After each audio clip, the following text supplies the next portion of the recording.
Leiamos na carta, ou melhor dizer, no Evangelho de Mateus, capítulo 6.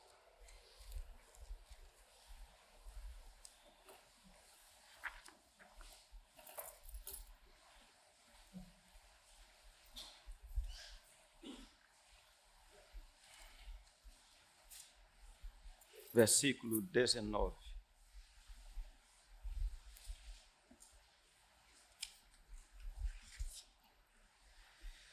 Não acumuleis para vós outros tesouros sobre a terra, onde a traça e a ferrugem corroem, e onde ladrões escavam e roubam. Mas ajuntai para vós outros tesouros no céu, onde traça nem ferrugem corrói, e onde ladrões não escavam nem roubam. Porque onde está o teu tesouro, aí estará também o teu coração. São os olhos a lâmpada do corpo. Se os teus olhos forem bons, todo o teu corpo será luminoso. Se, porém, os teus olhos forem maus, todo o teu corpo estará em trevas. Portanto, caso a luz que em ti há sejam trevas, que grandes trevas serão. Ninguém pode servir a dois senhores, porque ou há de aborrecer-se de um e amar ao outro, ou se devotará a um e desprezará o outro. Não podeis servir a Deus e às riquezas. Leamos juntos o verso 24. Ninguém pode servir a dois senhores, porque ou há de aborrecer-se de um e amar ao outro, ou se devotará a um e desprezará ao outro. Não podeis servir a Deus e às riquezas. Ó bondoso Pai Celestial, ó Deus Santo, bendito, aqui estamos mais uma vez diante de Ti, da Tua palavra, necessitados de sermos santificados pela Tua palavra, na Tua palavra.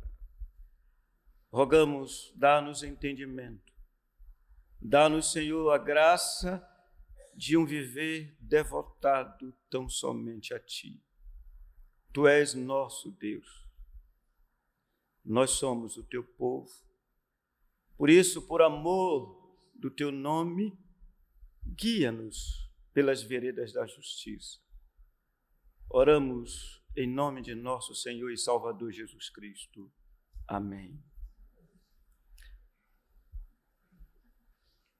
Tendo estabelecido a verdade que, invariavelmente, o tesouro do homem atrai o seu coração, vimos como o Senhor mostrou a importância de seus discípulos fixarem seus olhos espirituais na verdadeira riqueza. Antes de fazermos uma pergunta que haverá de nos orientar naquilo que será a nossa consideração, lembremos-nos que estamos considerando, nesse capítulo 6, a justiça que agrada ao Senhor, mas, ao mesmo tempo, a séria advertência que o Senhor Jesus fez aos seus discípulos quanto à sua conduta neste mundo, uma vez que há perigos. E a advertência, ela está contida no verso 1 desse capítulo 6, quando o Senhor disse: guardai-vos de exercer a vossa justiça diante dos homens, ou com o fim de seres vistos por eles, porque de outra sorte não tereis galardão junto de vosso Pai Celeste.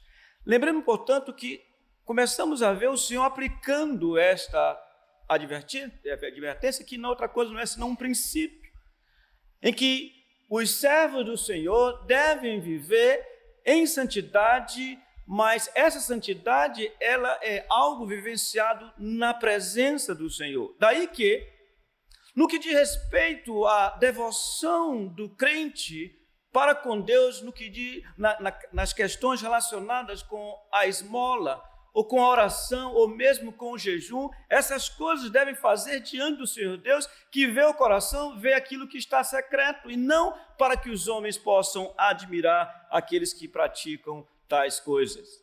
Mas depois o Senhor começou a mostrar um outro perigo, não mais o perigo da ostentação no que diz respeito à glória que o crente está sujeito a buscar dos homens, mas agora o perigo quanto a amealhar, quanto a juntar para si tesouros sobre a terra, porque isso não outra coisa não é senão mundanismo.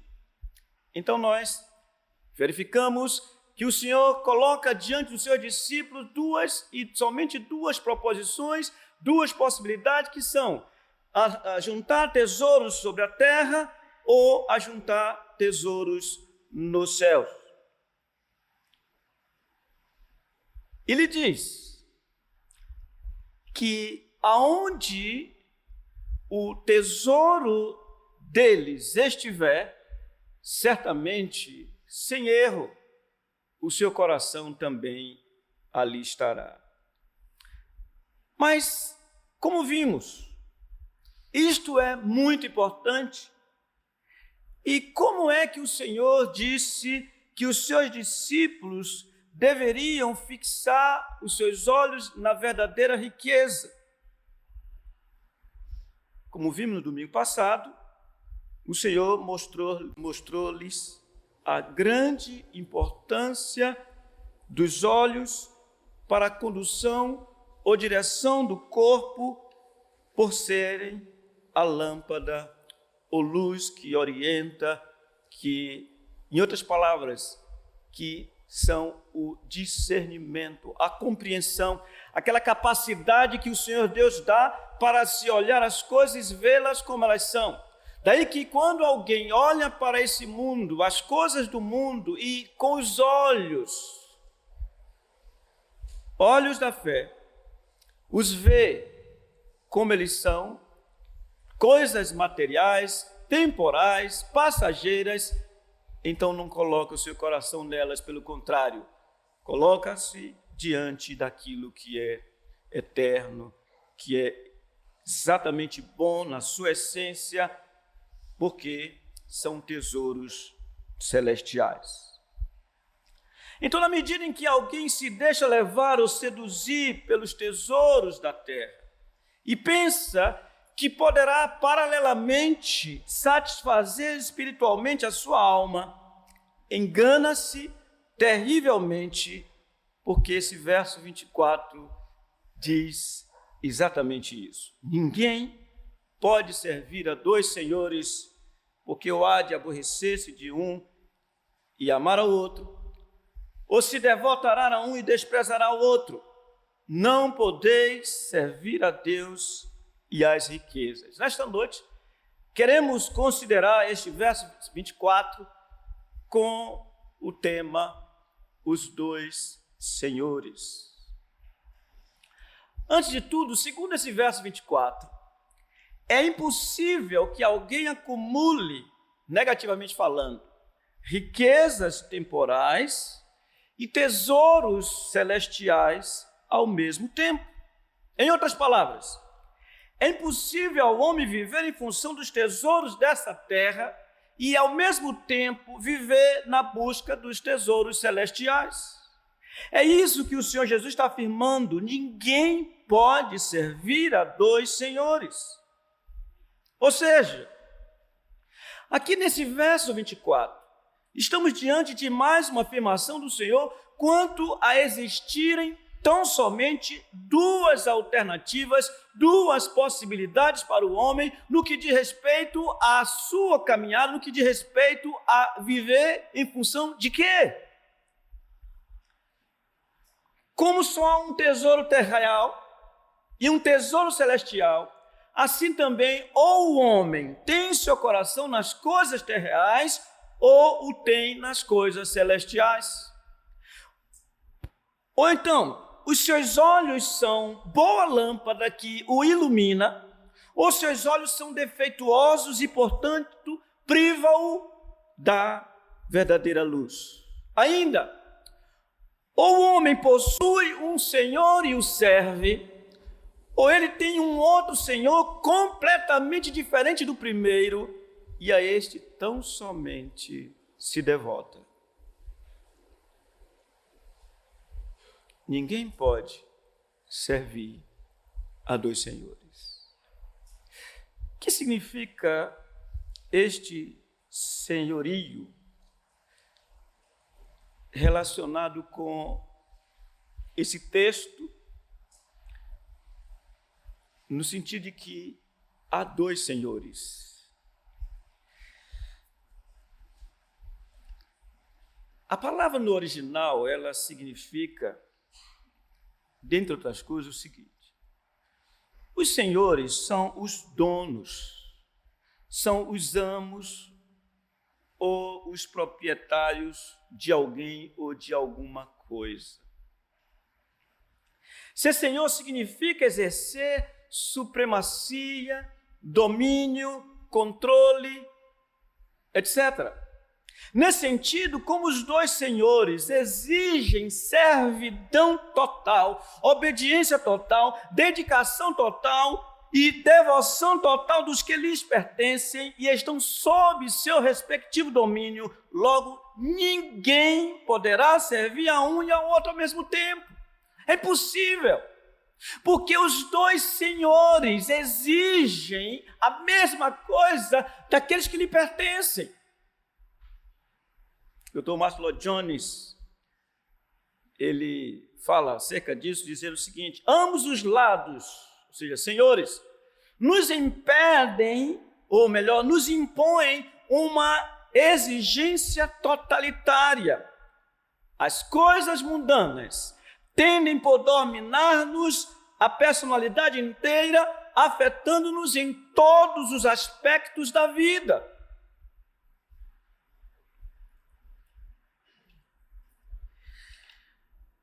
Pensemos então um pouco num Senhor, em primeiro lugar, que seja contrário ao Senhor do reino dos céus. Senhor que certamente exige a totalidade de nossa vida. Em Filipenses, no capítulo 3, os versos 18 e 19, eu peço que os irmãos abram suas Bíblias, é conveniente que nós reflitamos nesse texto.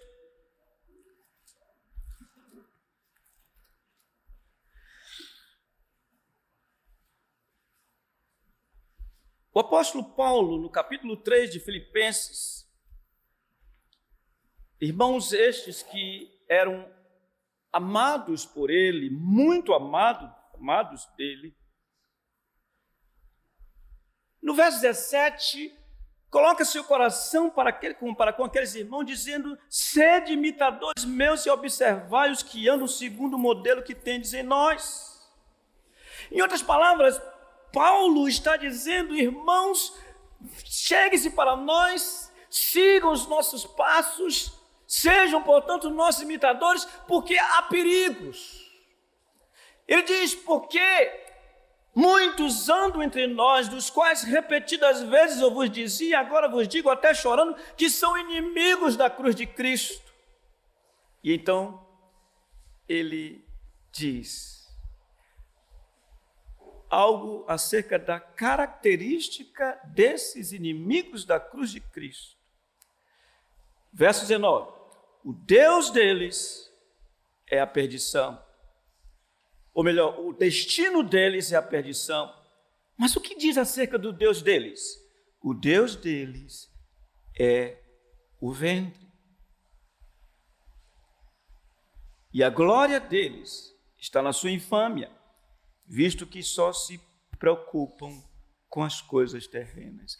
Aqui, meus irmãos, temos esses muitos que o apóstolo Paulo está se referindo, que é um exemplo perfeito, porque é um exemplo extraído das Escrituras, de pessoas que estavam professando a fé em Cristo, no entanto eram inimigos da cruz de Cristo, porque queriam servir a dois senhores.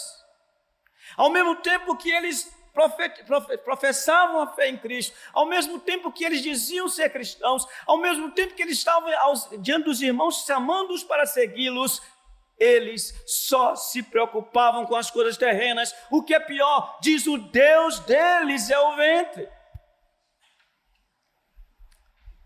A palavra no original aqui para ventre significa isso mesmo, barriga, ventre.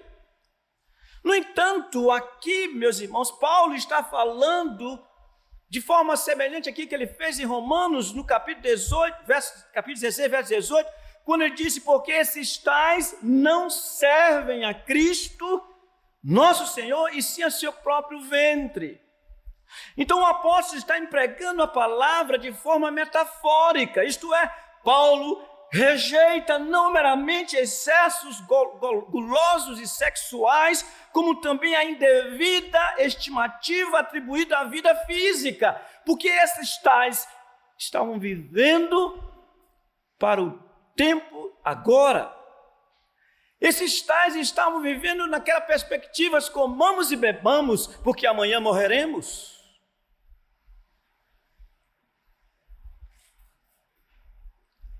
Ora, as pessoas que não estiverem servindo a Cristo, nosso Senhor, estarão servindo a seus próprios ventres ou apetites.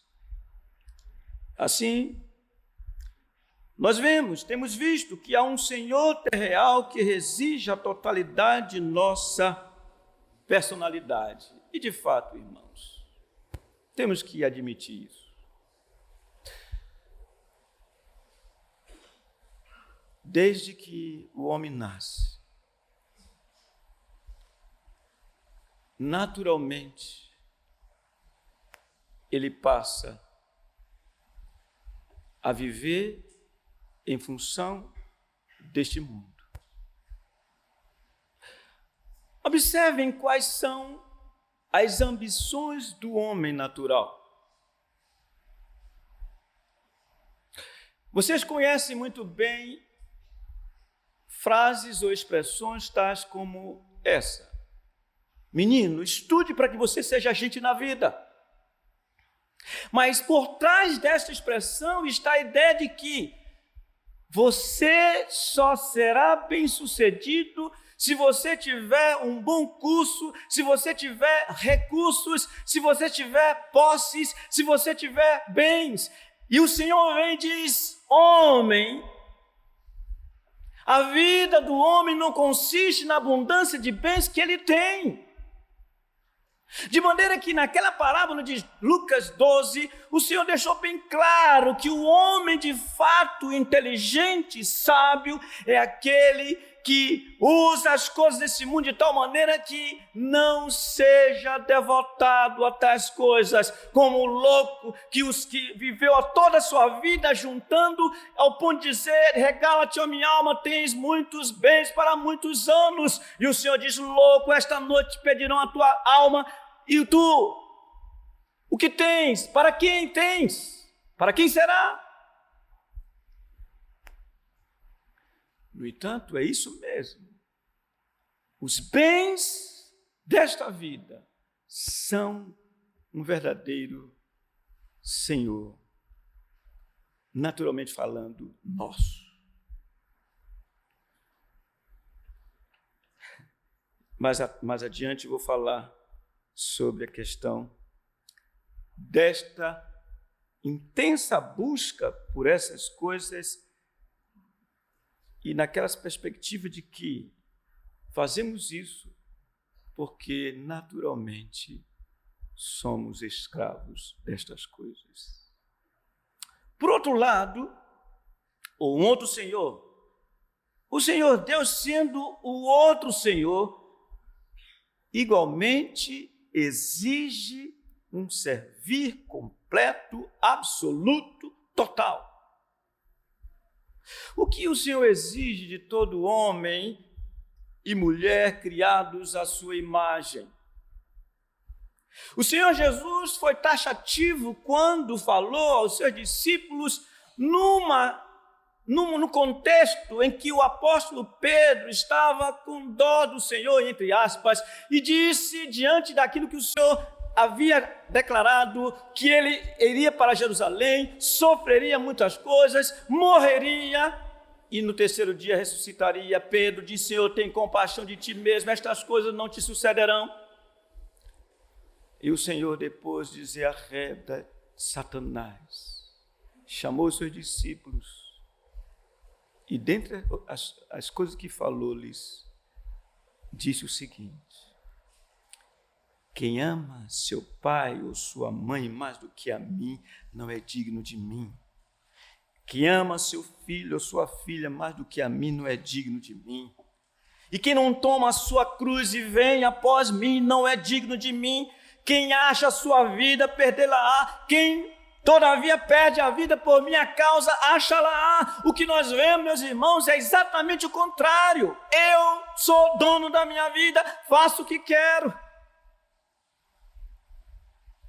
Na verdade, quando alguém diz isso, já está servindo esse outro Senhor. Mas ele requer, o Deus dos céus, essa totalidade do nosso ser para com ele. Por isso o Senhor Jesus, respondendo a um certo mestre da lei, quando disse que ele, qual seria o caminho para a salvação, o Senhor disse a ele o seguinte: o que está escrito? Como interpretas? E a resposta foi: amarás o Senhor teu Deus de todo o teu coração, de toda a tua alma, de todas as tuas forças, de todo o teu entendimento, e amarás o teu próximo como a ti mesmo. E o que dizer daquilo que o Senhor Jesus falou a um jovem rico, que se apresentou a ele dizendo: mestre, que farei para herdar a vida eterna? E quando o Senhor diz: sabes a lei, não adulterarás, não furtarás, honra teu pai e tua mãe, etc. Ele respondeu: mestre, tudo isso tenho observado desde a minha juventude. E Jesus, fitando o amor, disse: só uma coisa te falta. Vai, vende tudo o que tens, dá-o aos pobres e terás um tesouro nos céus. Então vem, segue-me. Devoção completa, segue-me. Essa é, portanto, meus irmãos, a exigência do nosso Deus, que o amemos com todo o nosso ser, sem divisão alguma. A pergunta é: por que ele não abre mão disso? Porque, meus irmãos, está escrito: ouve Israel, o Senhor nosso Deus é o único Senhor, é o único soberano. Amarás, pois, o Senhor teu Deus de todo o teu coração, de toda a tua alma, de toda a tua força. Irmãos, desde que o homem caiu no pecado, na verdade ele vive essa tensão, desejoso de servir a Deus, mas servindo as riquezas. Abra, por favor, em Josué capítulo 24.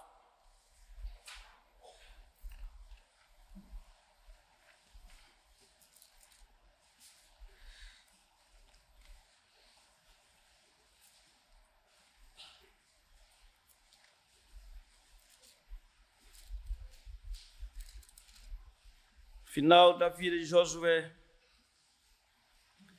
uma vez tendo conduzido o povo conforme o Senhor havia estabelecido, ele reuniu todas as tribos de Israel em Siquém, chamou os anciãos de Israel, os seus cabeças, os seus juízes, os seus oficiais, e eles se apresentaram diante de Deus. Então, dentre outras coisas, Josué, no verso 24, no verso 14, lhes falou: agora, pois, temei ao Senhor e serviu com integridade e com fidelidade.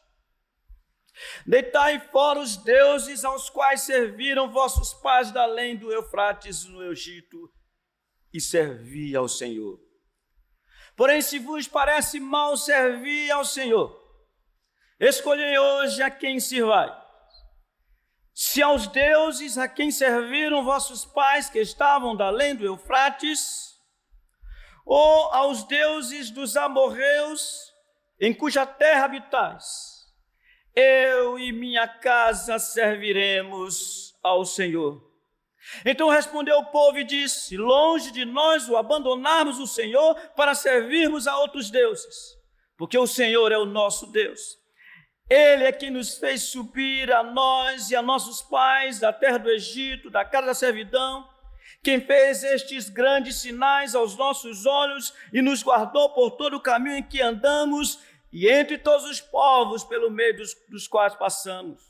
O Senhor expulsou diante de nós todas estas gentes até o amorreu, morador da terra. Portanto, nós também serviremos ao Senhor, pois Ele é o nosso Deus. Então Josué disse ao povo: não podereis servir ao Senhor, porquanto é Deus santo, Deus zeloso, que não perdoará a vossa transgressão, nem os vossos pecados. Vocês percebem como nesse texto também o Senhor exige dedicação exclusiva, devoção exclusiva a Ele. Por quê? Porque só Ele é Deus.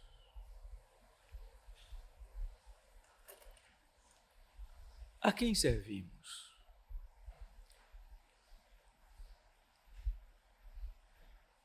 Qual é o Senhor que temos agradado? O mundo que exige a totalidade do nosso serviço a Ele, a totalidade da nossa vida, ou a Deus que igualmente exige todo o nosso ser para Ele?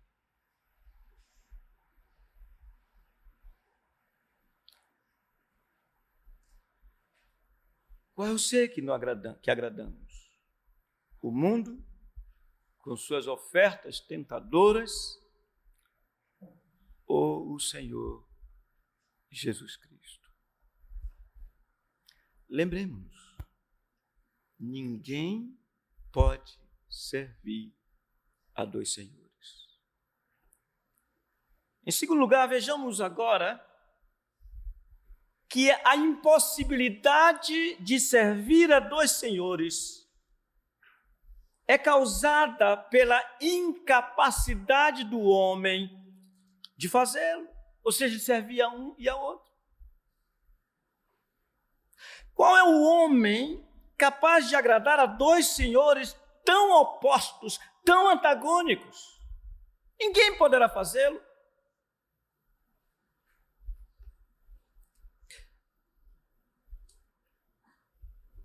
Por que não? Porque o Senhor Jesus diz aqui, no verso 24, eis a razão por que não se pode servir a dois senhores. Ele diz, por quê? Ou há de aborrecer-se de um e amar ao outro, ou se devotará a um e desprezará ao outro. Ou como diz uma outra tradução, pois ou odiará um e amará o outro, ou se dedicará a um e desprezará o outro. Isso me faz lembrar de anos passados, em que nós tínhamos famílias conhecidas, e eu lembro da tristeza das minhas meninas, elas eram pequenas, porque algumas coleguinhas, que eu lembro bem da cena, elas eram amigas das minhas meninas. No entanto, quando essa criança, que era amiga das minhas meninas, encontravam determinadas outras crianças, que eu lembro bem, ela literalmente desprezava as minhas meninas. Era uma tristeza. As meninas não queriam mais ir à casa delas. Não queriam. Entendam bem. Quando estavam longe das meninas que ela gostava, essa criança era todo amor para com as minhas meninas. Mas quando estavam na casa, em outro lugar, nem adianta. Que coerência! Que coerência! Porque eram pessoas diferentes. As minhas meninas eram diferentes. As outras criancinhas eram diferentes. De maneira que, se essa menina, essa criança estava, digamos, lá por nossa casa, ela tinha uma capacidade impressionante de se ajustar ao ambiente e amava só as minhas meninas. Mas quando, ao contrário, ela não podia deixar de ser o que era e amava as outras, então desprezava as minhas meninas. Espiritualmente falando, isso não é possível.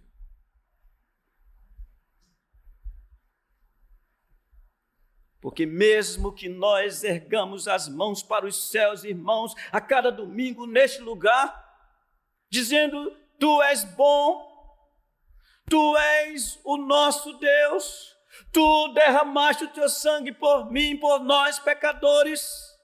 No entanto, se o nosso coração está voltado para as coisas deste mundo, toda a nossa profissão aqui não passa de meras palavras. Por isso o Senhor Jesus disse, segundo Isaías: este povo honra-me com os lábios, mas longe de mim está o seu coração.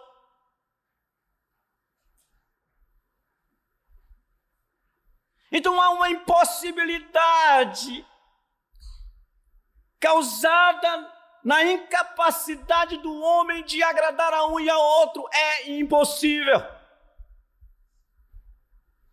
Como diz Dr. Hendricks, o homem que pôs o coração em lugar errado, segundo o verso 21 aqui, desse texto, e dirigiu a mente em direção errada, segundo os versos 22 a 23, também sofre de uma vontade desalinhada, uma vontade que não se harmoniza com a vontade de Deus. Talvez tal pessoa imagina que pode dar sua plena lealdade às suas metas, isto é, a de glorificar a Deus e adquirir possessões materiais. Isto é impossível, isto é engano, isto é um equívoco, porque o Senhor disse: ou há de aborrecer-se de um e amar ao outro, ou se devotará a um e desprezará o outro.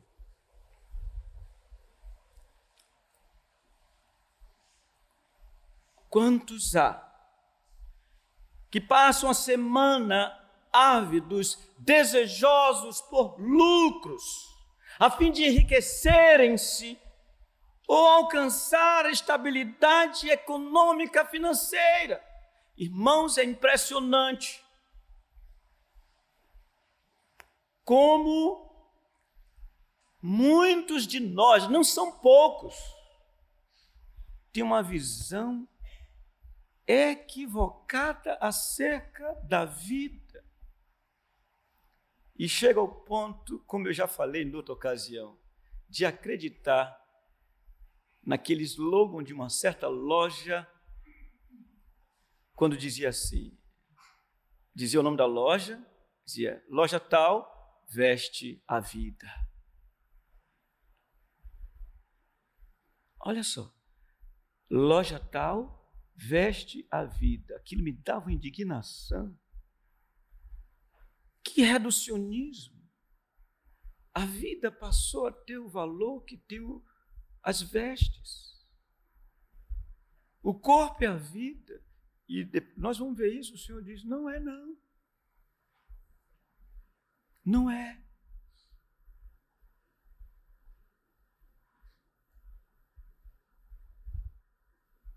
Esses tais que vivem desta maneira, qual é a sua condição? Segundo nosso Senhor,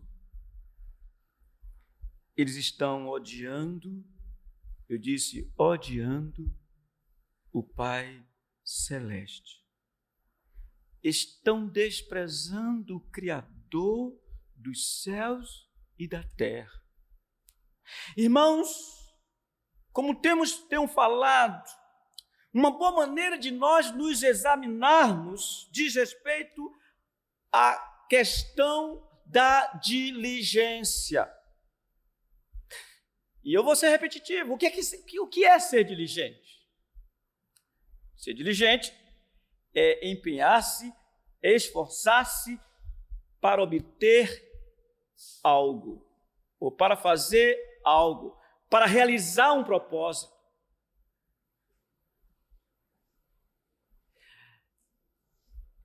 Eu ainda não vi pessoas mais diligentes do que os ladrões, os salteadores. Eles se esforçam, eles pensam, eles elaboram, eles se arriscam, porque eles têm um alvo, é o tesouro deles, e eles fazem qualquer coisa para conquistá-lo. Por isso o Senhor Jesus diz, o ladrão vem somente para matar, roubar e destruir. Eles fazem o que for possível e o impossível para conquistarem o seu tesouro. E não pensemos que eles não são diligentes, são, mas nós também somos diligentes. Eu lamento que muitos de nós não somos diligentes nas coisas espirituais, nas coisas que são perfeitas, nas coisas que são de fato tesouros reais. Irmãos, cantamos, quero acordar a alva, o que significa dizer, quero de madrugada te buscar, Senhor. No entanto, quantos de nós sabemos o que é levantar de madrugada para orar alguma vez na semana? Não estou com isso dizendo que se deve orar de manhã, de madrugada, mas eu estou falando que nós dizemos isso, mas não queremos isso. No entanto, somos diligentes. Ah, irmãos,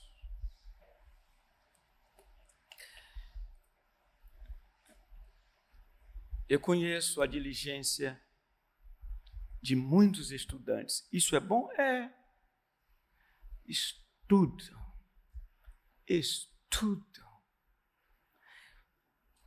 Elaboram seu planejamento. Isso é certo? É.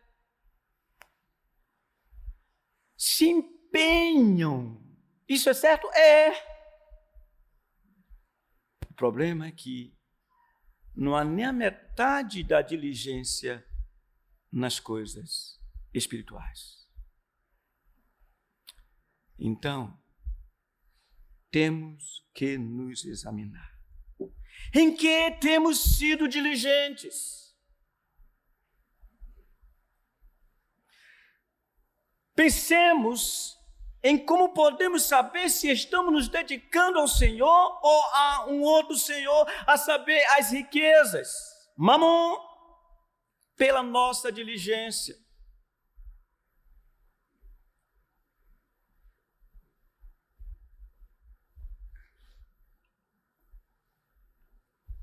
A quem você está servindo?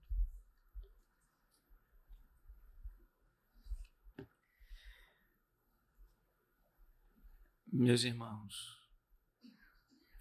como o pecado é terrível, porque ele nos faz ter a pior das servidões, que é nos dedicarmos a Ele.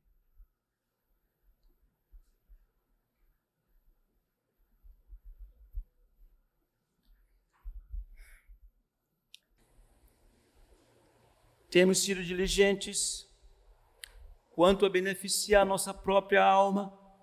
Que lugar o Senhor ocupa em nossa vida? Quantos não têm tido tempo para orar? Quantos não têm tido tempo para meditar na palavra do Senhor? Uma razão: porque estão servindo ao seu próprio ventre, aos seus apetites.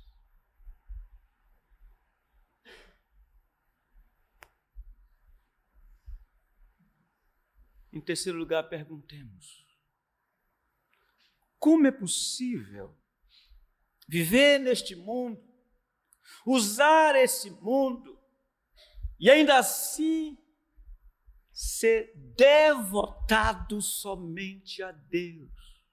Ou seja, amar ou glorificar a Deus. Abramos em 1 Coríntios capítulo 7.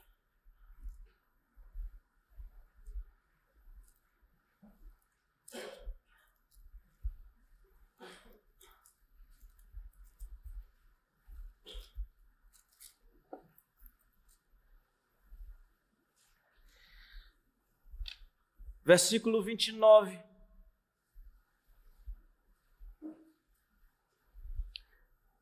Na verdade, eu vou ler, antes disso, o verso 29, isto mesmo.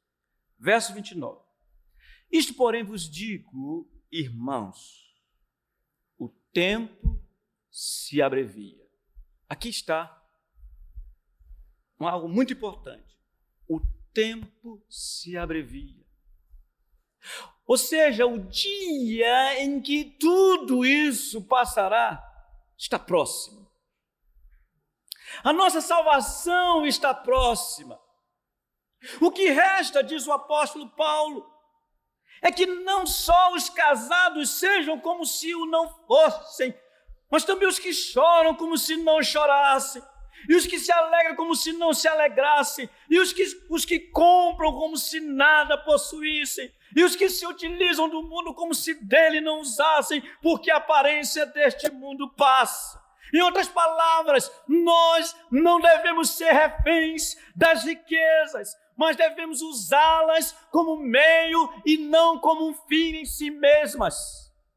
O problema é esse. Se você tem um carro, entendam, esse carro deve ser um meio para você se deslocar, para você servir a Deus, para você glorificar ao Senhor. Mas no momento em que você tem um carro e você olha e vê seu carro, você vê a glória do seu carro, você se sente muito mais gente, muito mais homem, muito mais mulher por causa do seu carro, por causa da sua casa, seja o que for, você está amando um outro Senhor, você não está se devotando ao Deus dos céus. Porque quando o Senhor veio ao mundo, diz a palavra do Senhor Deus que Ele veio para que nos desarraigasse deste mundo perverso. De maneira que nós temos que viver para a glória dEle, de maneira que nós temos que fazer as coisas, comer, beber ou fazer qualquer coisa para a glória dEle.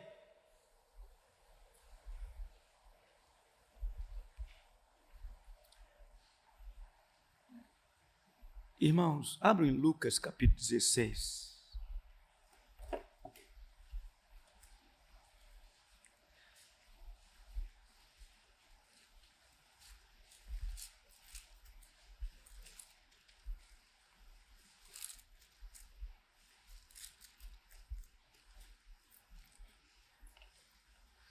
Vocês lembram